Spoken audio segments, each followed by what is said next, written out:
Hi, so in this presentation we're going to be talking about swearing in a second language. So we talked in an earlier presentation about how we acquire taboo words and swearing in our first language, and as I said, there's not a whole lot of research that's gone into that area, but there has been a lot of research that's gone into the acquisition of taboo words and swearing in a second language. And we're going to be looking at it from 2 points of view. One is, once we acquire it, how is it different from swearing in your first language, and how is the mental grammar different from the taboo words in your first language versus in your second language.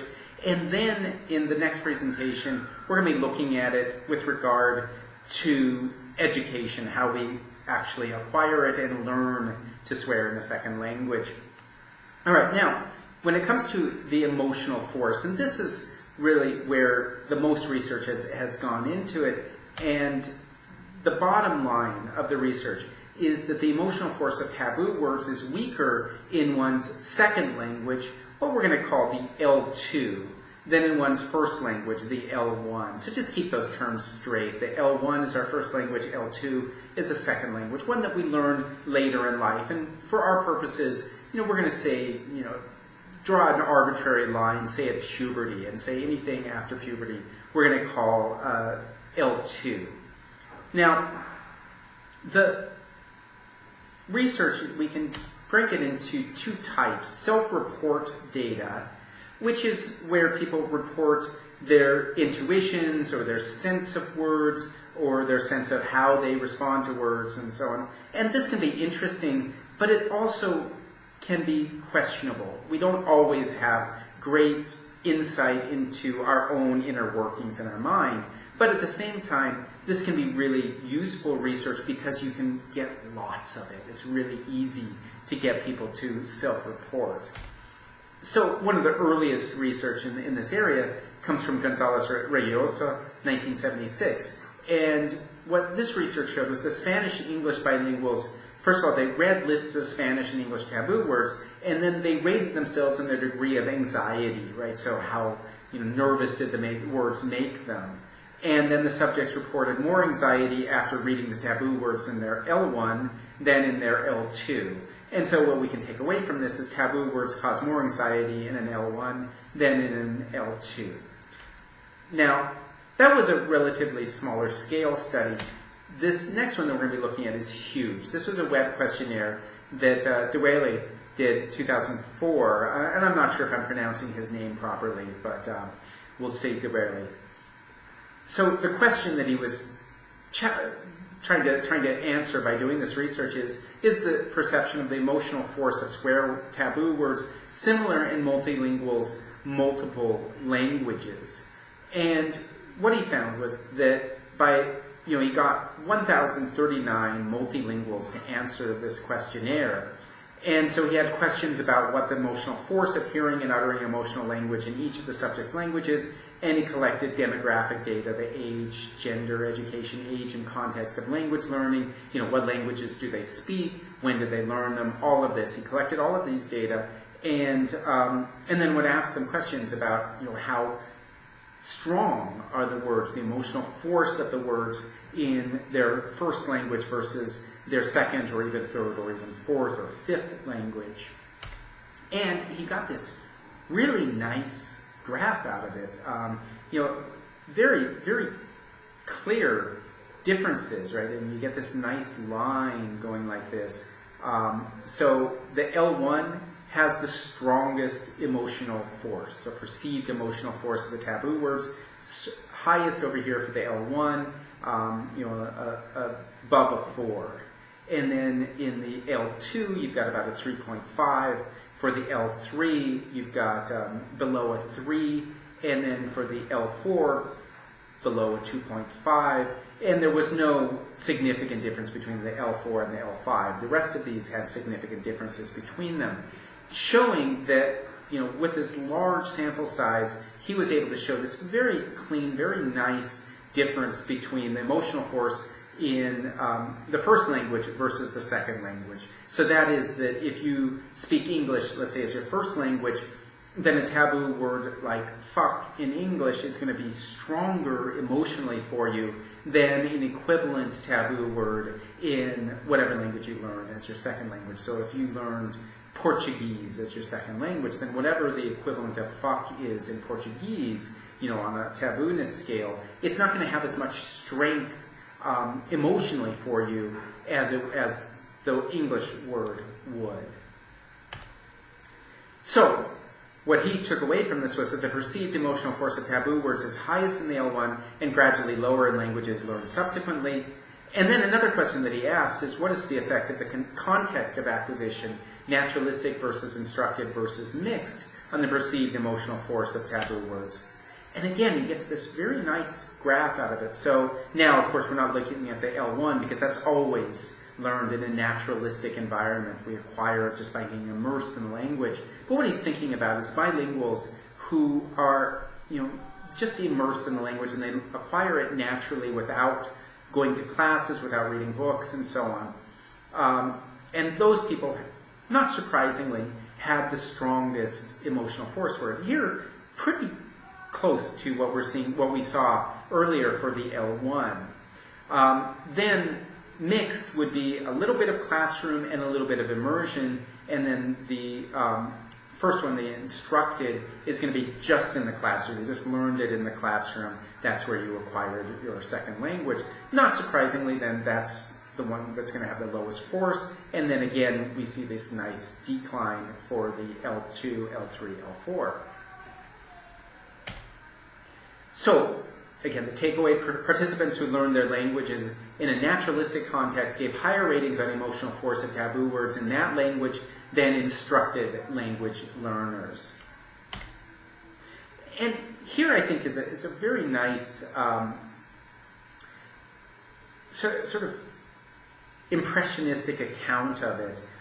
This was from a person, let me move this video for a second so you can see. So this person has Finnish L1, English L2, Swedish L3, and German L4. Right? So this person speaks 4 languages. Finnish is their primary language. This is the language that they grew up speaking, and what they say is, I very rarely swear in Finnish, but oh shit or fuck can easily escape my mouth even in quite trivial occasions. They just don't feel that serious to my or my hearers' ears, and presumably the hearers are also Finnish. Even though I know they would sound quite horrible to a native speaker, milder English swear words like damn, for example, don't even sound like swear words to me. If I would happen to hit myself with a hammer, the words coming out of my mouth would definitely be in Finnish. That last point is interesting because what that means is that when they really need to vent emotions, then they're going to resort to their first language. That the oh shit and the oh fuck seem to be just kind of casual swearing, whereas when they really want to swear for the force of it because they've hurt themselves, then they come out with their Finnish.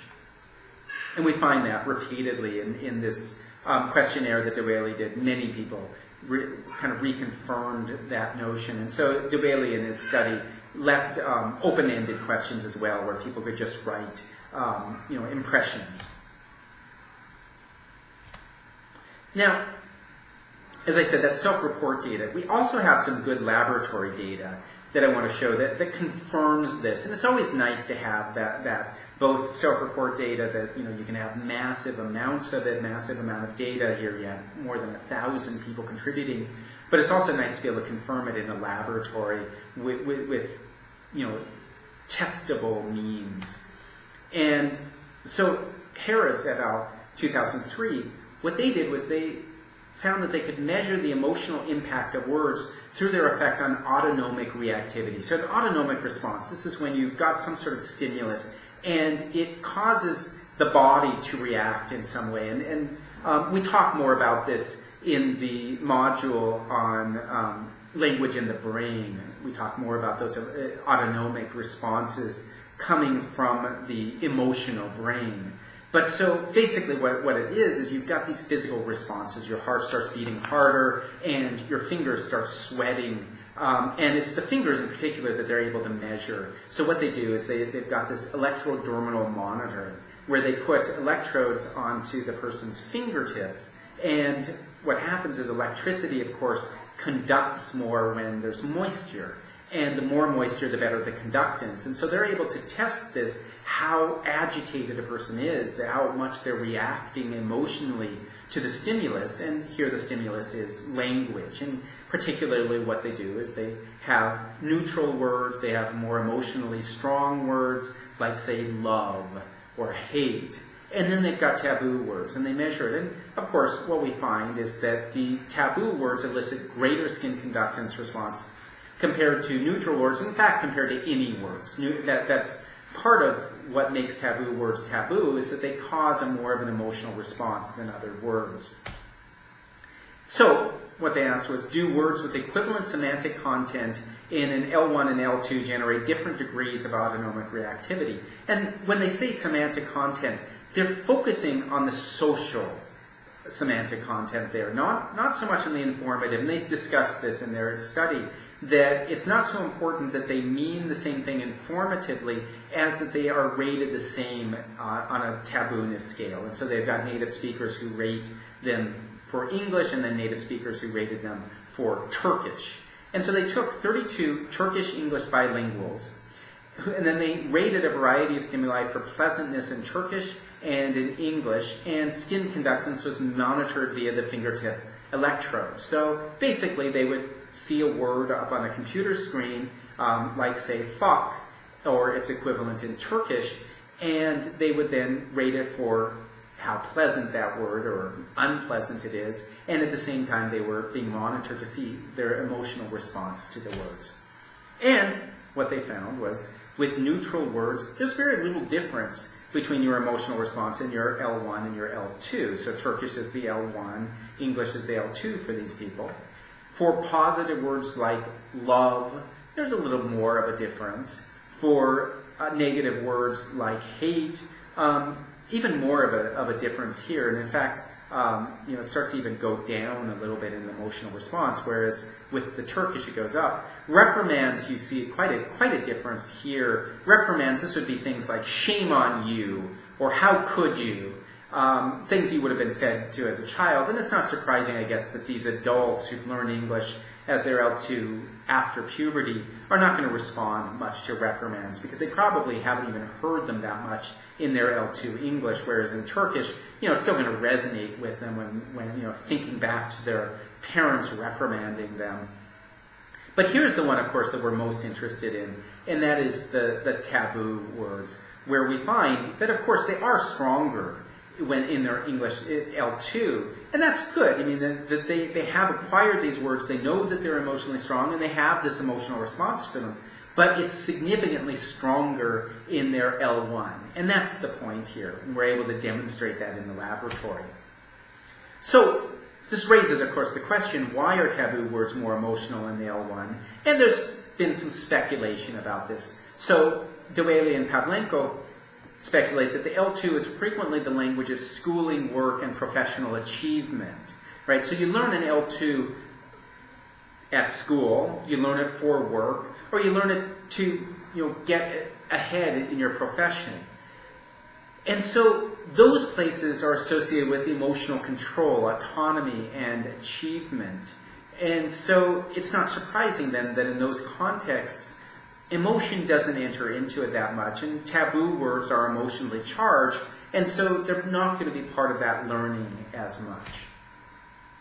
Another one, this is Bond and Lai, they speculate that because the L2 is usually mastered in more emotionally neutral settings than the L1, less arousal is associated with L2 words. So think about the L1. We learn the taboo words, and we learn all of the language in this natural setting, and so the emotions are there in that setting, right? So when you first start hearing people say fuck, right, you hear them saying it when they are emotionally agitated, and you internalize that then. You hear them being upset, and you internalize those emotions and connect it there at that very, very low level of the brain with those strong emotions. But if we're learning it in an emotionally neutral setting, then you don't get that same association.